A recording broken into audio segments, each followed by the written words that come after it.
पर अभिषिक्त होने का नियम आता रहा है, क्या उसका उल्लंघन होना चाहिए?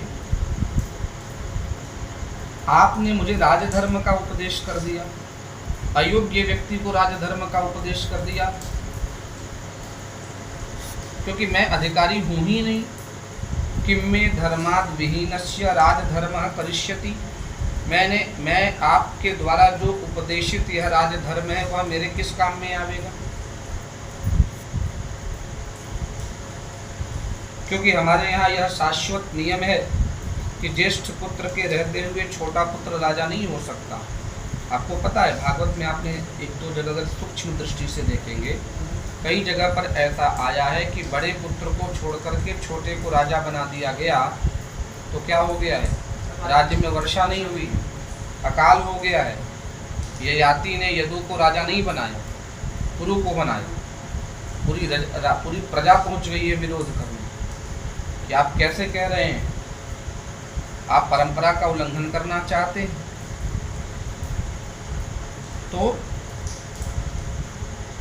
भरत जी कह रहे हैं कि आप परंपरा के रक्षक हैं, सिद्धांत के रक्षक हैं, और हमारे कुल की यह परंपरा है, यह नियम है कि राजा का श्रेष्ठ बालक तात्पर्य क्या होता है? राजा हो और क्षत्राणी के गर्भ से उत्पन्न बालक हो और बड़ा हो, तो वो क्या होगा? वही राजा बनेगा। अगर राजा है और बालक किसके गर्भ से पैदा हो गया? उसकी स्त्री वैश्य है, तो वैश्य है तो वो बालक क्षत्रिय नहीं होगा, वो बालक क्या होगा? वैश्य होगा। तो क्षत्रिय राजा हो, क्षत्राणी के गर्भ से अगर कोई वह बालक उत्पन्न करता है तो वह ज्येष्ठ बालक ही राज्य का अधिकारी होता है। ये जो नंद और वसुदेव का प्रकरण है वो इसी से जुड़ा है, एक ही वंश के दोनों हैं, लेकिन माता के भेद से वर्ण में भेद आ गया।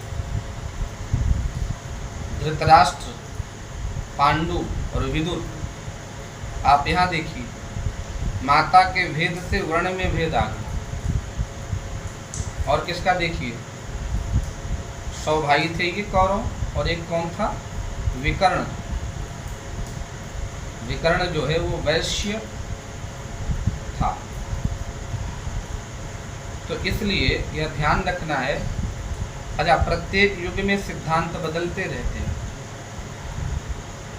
कौन सी स्मृति, कौन से वचन किस युग में प्रभावी होंगे, इसका विधिवत अध्ययन करने के बाद ही निर्णय लिया जा सकता है।